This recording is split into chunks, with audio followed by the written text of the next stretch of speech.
And a good Wednesday morning, Quad Cities. It is July 23rd. I'm meteorologist Andrew Stutzky, in the top of the 9 o'clock hour here.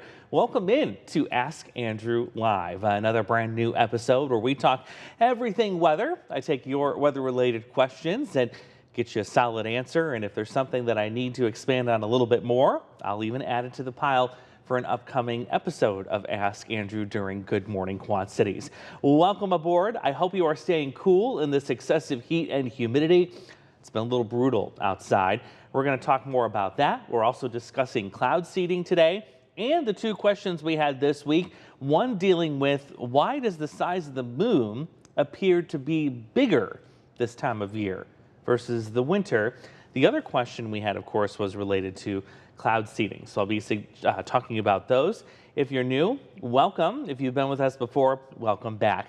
If you're not familiar with how this works, the easiest way to get your question to me is via text message. 309-304-0888. 309-304-0888 is the number you'll want to send your text message to. This home, it lives right here on the A+ app. If you miss an episode, no worries. You can always go back in the A+ app on your smart TV, which you can download and watch for free, by the way, if you haven't already, to see previous episodes of Ask Andrew Live. So we got a jam-packed show today, lots and lots to discuss. Go ahead, if you have a question, put it in the text message, or if you're on Facebook, you can put it in the chat. We'll get to those coming up in just a moment. But let's talk about this heat. Yeah, summertime in the Quad Cities, end of July. No surprise, we're talking temperatures in the 90s, and of course, the heat index, woohoo, is it going to be very hot today? Let's get to first our weather impact alert. Before we get to your questions, we do a little weather chat here, and that's what we're going to start with. So we'll start with that.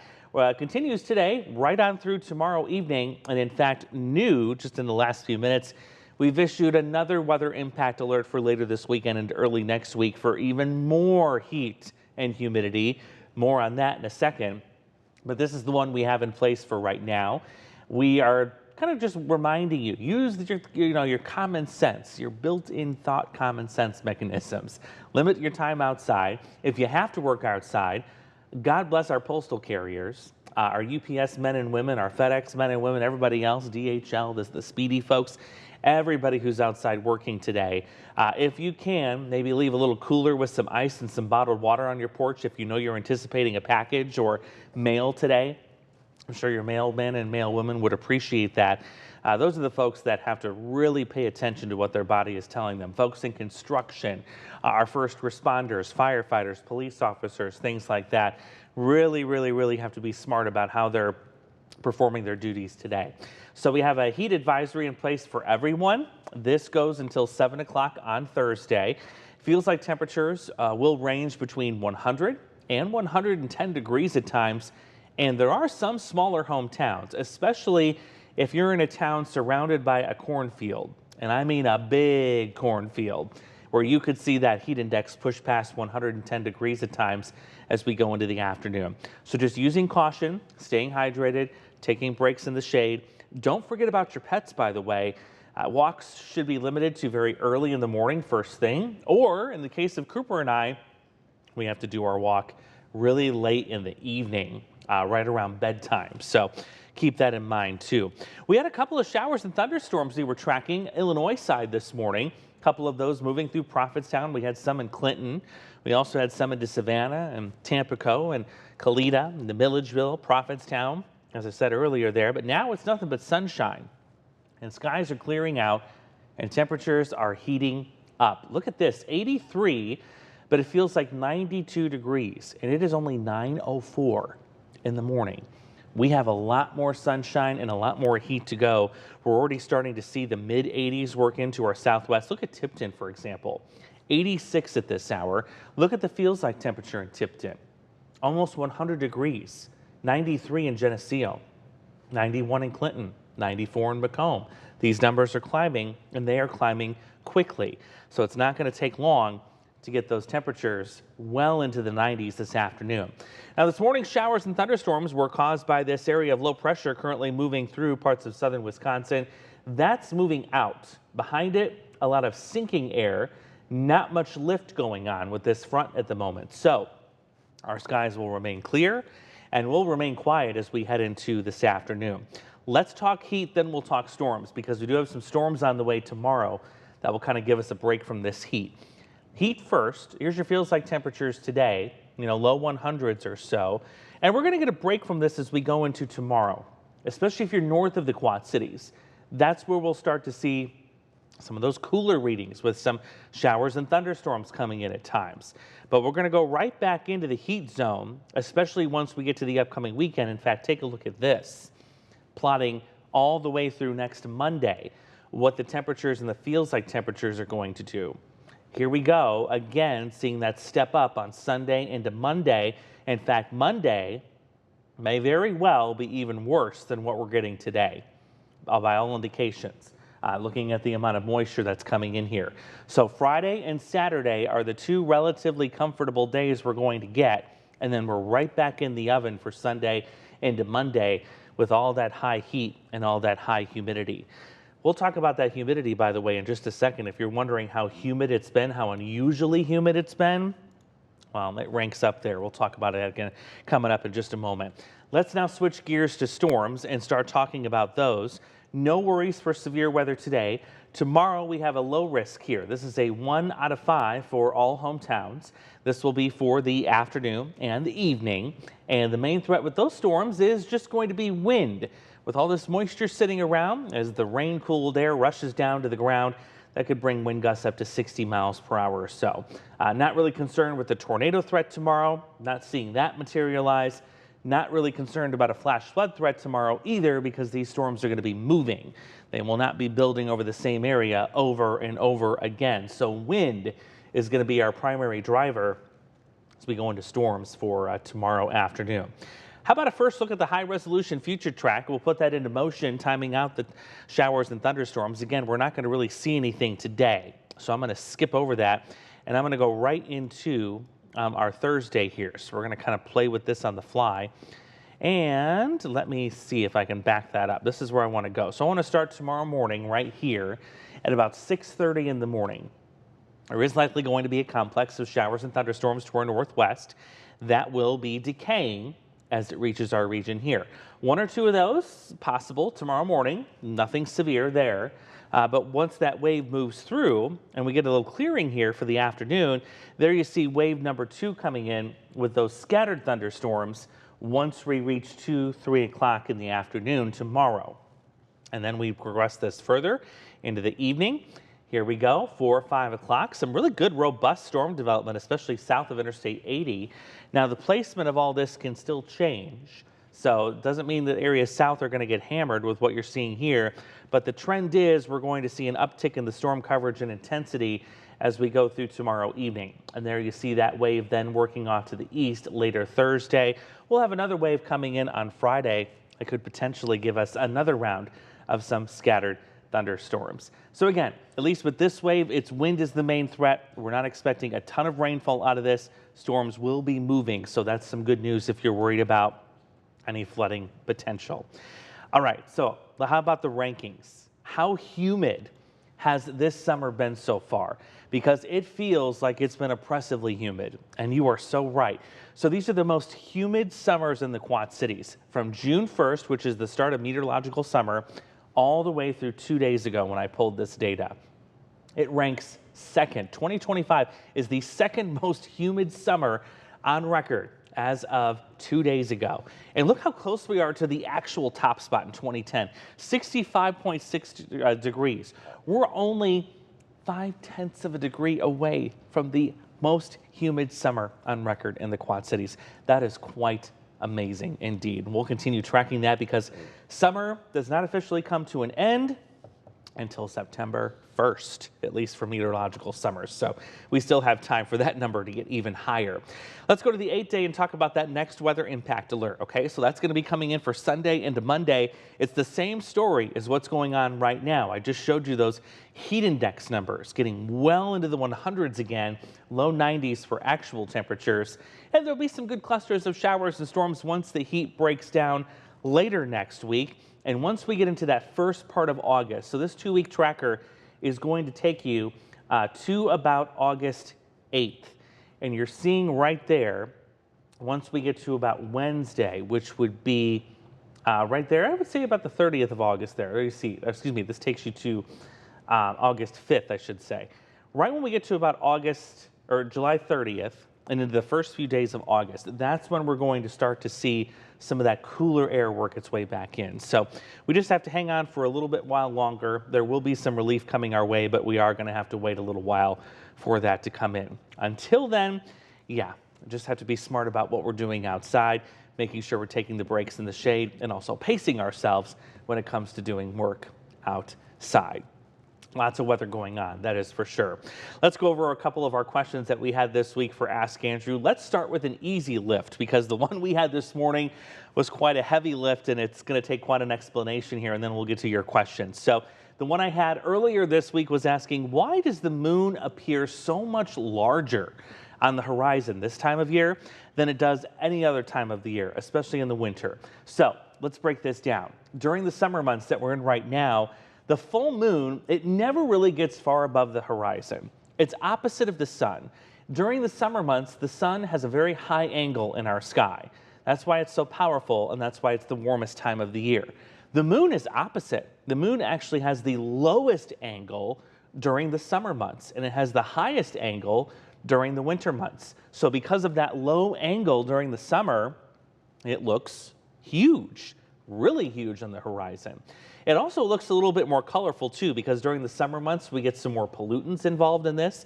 It includes wildfire smoke. It can also include dust from Africa, believe it or not. That can travel all this way to the west and this far north. So it's an optical illusion is really what's going on here. Our eyes are playing tricks on us. And this has a certain name to it. And I'm going to give you an example of how this illusion works. So on your screen right now, you have two lines. They're both yellow. You see those there. You look at this screen. What line looks biggest? Which one is the longest? You're thinking to yourself, well, Andrew, obviously it's the one far away, the one at the top of the tracks there. Well, look at this. They're actually the same distance apart. They're the same length. This is an illusion that our eyes play on us, and it's called the Ponzo illusion. And it makes distant objects appear larger. Isn't that something?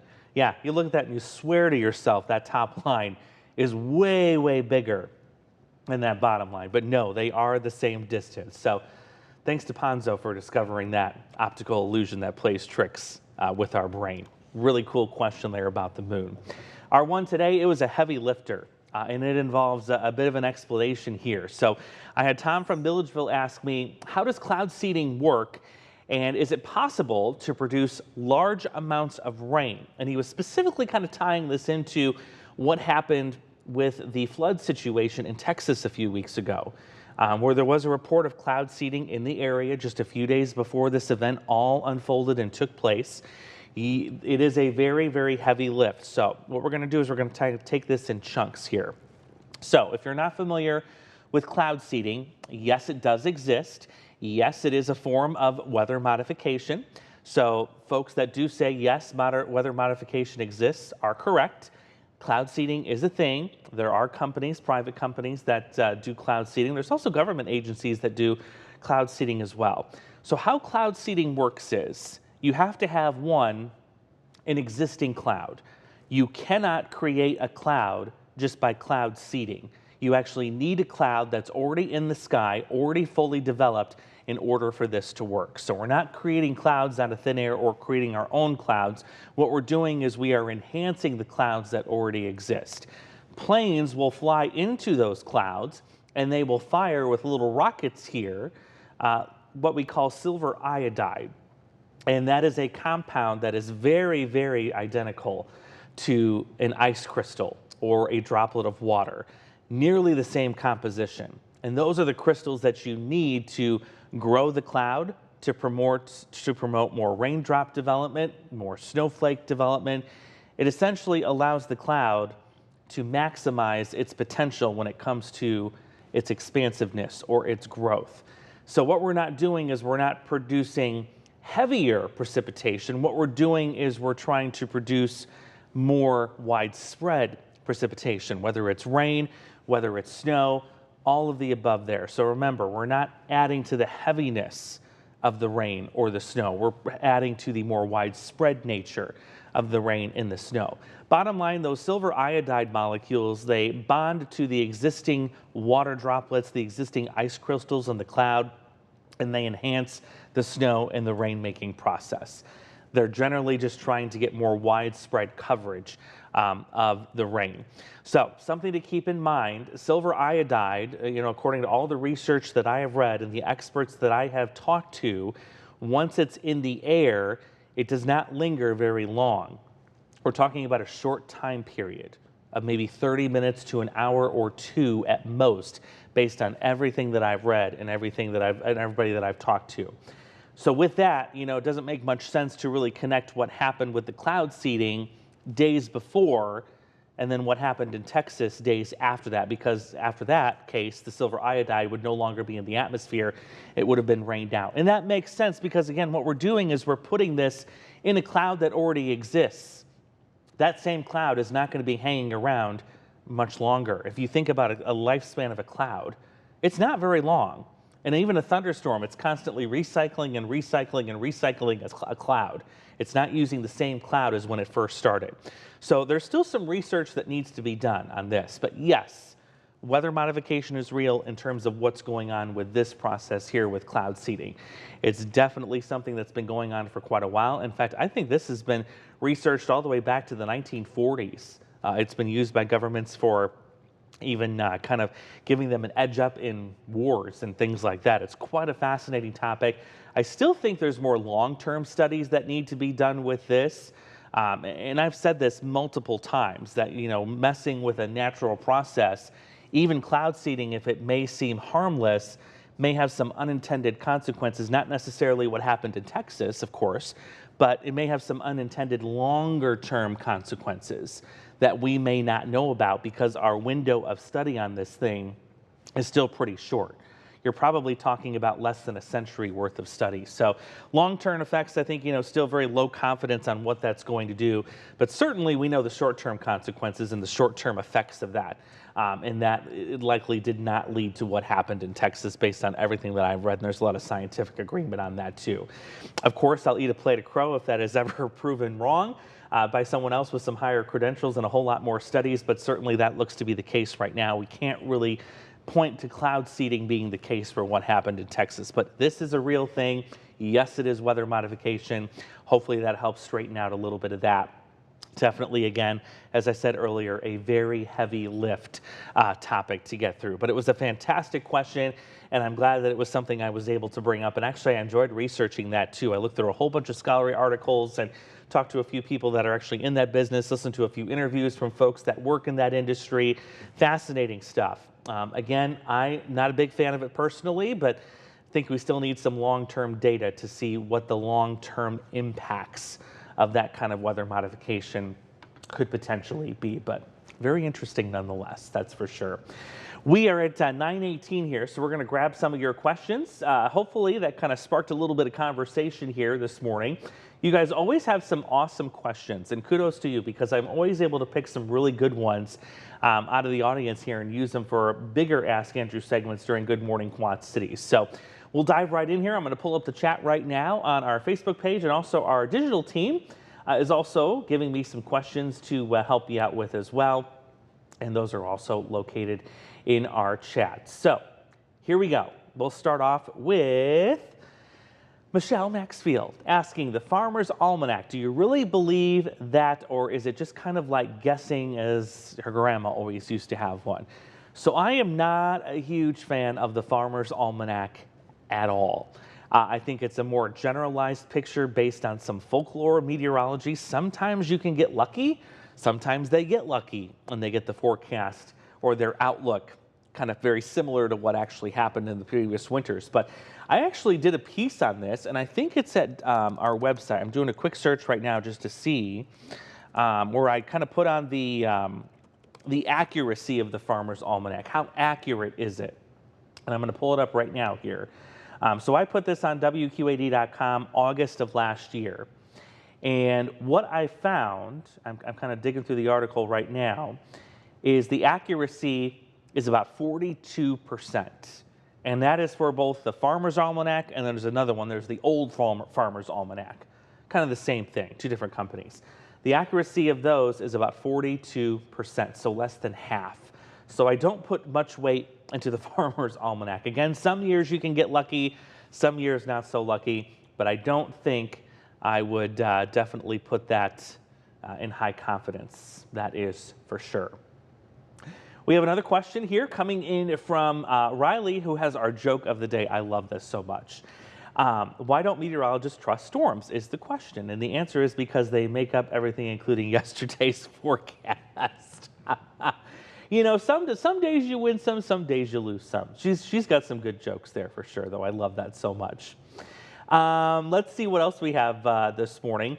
We have from Randy. Now, this is an interesting question. Okay, so Randy says, last year a couple told me about donating to stop chemtrails from happening, to stop climate change that is happening or not happening, according to some.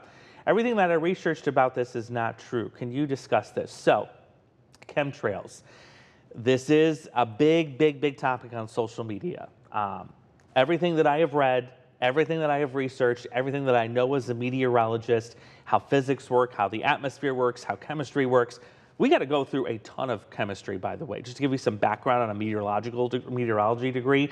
We don't just go to school and look at a cloud chart or a front chart or something like that. I had to go through so much physics and chemistry, it'd make your head spin. I had about as much physics and chemistry as what an electrical engineer had, a structural engineer, people that would send spaceships to the moon and back, to give you an idea of how heavy our science background is. So, you know, very confident in what I'm saying here. They're just not a thing, as far as we know. If anyone can show me evidence to prove in the contrary, other than an AI-generated image or some other misleading image, I'm all ears. I'm open to discussion. But we're talking about condensation trails on the rear end of a plane. And those are caused by, of course, you have a difference in temperature. You're taking some very cold air in the upper levels of the atmosphere at 30,000 feet. You're putting it into a hot engine. Of course, it's going to condense whatever moisture it's got in there, and it's going to come out of the back of the plane in the form of a cloud, or in this place, what we call a contrail. Some folks believe, and that's fine. I think people can have whatever belief they like. They certainly have a right to do that. There are folks that believe that the chemtrails are altering our weather and they're poisoning us and doing things like that.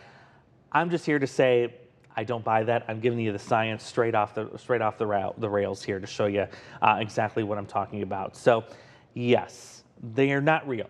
Nothing you need to worry about in terms of that. Again, if somebody can prove me wrong with some stout, very strict scientific evidence and a very big, large pile of proof, I'll eat a plate of crow, but everything I know tells me, nope, those are not real. But you know what? Great question. I'll never discount that. Let's see. Oh, I think this is from, I bet it's from Billy, I bet. Looks like a little bit more than 1/4 inch of rain this morning from the thunderstorms that moved through. The question is, a few weeks ago, I'd asked about Hurricane Ivan, and it led me to this question. How much did friction and terrain play in a role in the April 27th, 2011 super outbreak? Thank you for your time, and I hope you have a wonderful day. Great question, Billy. So that absolutely played a role in what happened there, because when we talk about friction, we're talking about the wind, of course, interacting with land. That can absolutely enhance spin, especially when you go into a terraneous area in the southeast. When we're talking about mountains, we're talking about dips and rises and valleys, things like that. That can absolutely have a role in what happened specifically with that storm there, April 27th, that he's referencing in 2011. Multiple tornadoes absolutely can have a factor in that. So great question. Tyler says, while we go through this significant heat, is there anything that can be used inside or outside of cars to slightly keep them from getting super hot inside? The answer is not really. I read a study when I was researching some information about, kids in hot cars, dogs in hot cars. Does cracking the window open or leaving the window down do anything to the temperature at all? Not really. I think when I was reading the study, I remember 5 minutes was the delay in the temperature. When you crack the windows open, it takes 5 minutes longer for the temperature in the car to heat up to the temperature that it's going to reach its maximum at versus if you keep them closed. So all you're doing when you roll down your windows or you even just leave them open a crack is you're just delaying the time it takes to reach that super, super hot temperature inside the car. You're only buying yourself a few minutes. Now, I think there's a couple products out there on the market that try and move some air through maybe a vented window. That will certainly help a little bit. But especially if you have a darker colored car, I'd say that's pretty fruitless and a waste of money. If you have a white colored car, you might have some better luck. We talk about albedo all the time, so keep that in mind. That plays a big, big part. From Paul, how many 90-degree days have we had this year and how many feels like 90 plus have we had? I'm curious why in years past when the dew points were in the mid-60s, the weather folks would say it's oppressive. Now the verbiage has been more when the dew point is in the mid-70s, it's so oppressive. So 90s this year were actually kind of on par with where we should be. I showed this a little bit yesterday. We're behind during the month of July. There you see it there. 3 days is all we've had. And usually we see 9, so a little catching up to do there. But we had a surplus last month in June where we saw 8 90-degree days, and we usually see 5. So when you kind of evens itself out there, we've had 12 days of 90 so far in 2025. Usually each year we see 23 days on average. So we're not doing too bad. You know, we've got more 90s to come this week, next week, and I'm sure we'll have more in August and probably a handful more in September. The thing with the heat index, the feels like temperature, we really don't have a solid database for that. We can track dew point. I got a dew point database that goes all the way back to the early 1900s, but the heat index was a relatively new thing only a few decades ago. So we don't have a ton of data to show, is the heat index getting higher? Is it getting lower? Don't forget we adjusted the heat index formula too not that long ago. So I really don't have any reliable data to say that. I will say, though, it's kind of personal preference, though, when it comes to are the mid-60s oppressive? Is 70 oppressive? I would say for myself personally, I think for most folks that I speak to, mid-60s and higher are oppressive. But some of the verbiage that I use, like miserable, I use that for 70 plus. So I think that's just a matter of personal preference in terms of what you want to call it and how you want to make that scale work there. We have got another question coming in from Michelle asking, the storms that are coming in, is there going to be a cap that we're going to be dealing with? I don't believe so. Not for the storms tomorrow. I don't foresee us running into an issue with the cap, mainly because, and I'll show you why here. We'll go to the run of Future Track really quickly here in the final last couple of minutes. See if this updated to the newer run, which it should have, and yes, it did. So notice what comes in here on Thursday. We're going to have a couple of scattered showers in the morning, but we're also going to have some clouds. So we're not talking about the sun blasting us all morning long. We're going to have some, what we call, blocking of the sun there with the clouds. Once we get into the afternoon, because we're not going to be experiencing all that full sunshine, we're not going to be having a cap. There'll be some colder air coming in with this cold front. And what it's going to do is it's going to spark those scattered storms. And there you see the newest model run. Now kind of giving us a little bit of a longer window for storms. Again, this just came in a few moments ago.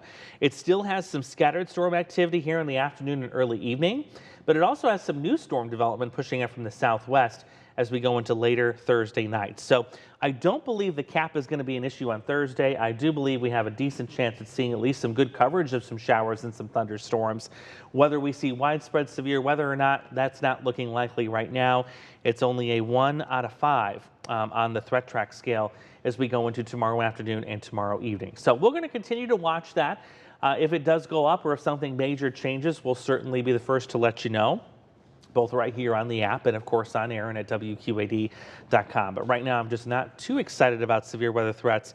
I would say, like, on a scale of 1 to 10, me needing to come in and help out James tomorrow evening, I'd say we're probably at like a 2.5. I'll likely be able to stay home and probably get that nap in and get to bed on time. So that's how I'm feeling right now about storms tomorrow. Not looking too exciting for any big time severe weather, and that's okay. We've got the final 20 seconds, and I want to use that to thank all of you for joining me here this morning. It's been great to have your company, and as always, you guys have some awesome questions for me to answer. Feel free to drop a line either on my Facebook page. You can find my contact info at WQAD.com. Also at WQ80.com, you can submit your question, which I'll take time to answer next time, coming up on Ask Andrew Live.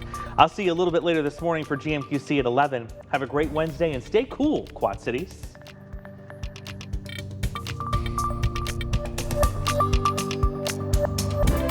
Continue with us and watch free now on the 8 Plus app everywhere you stream.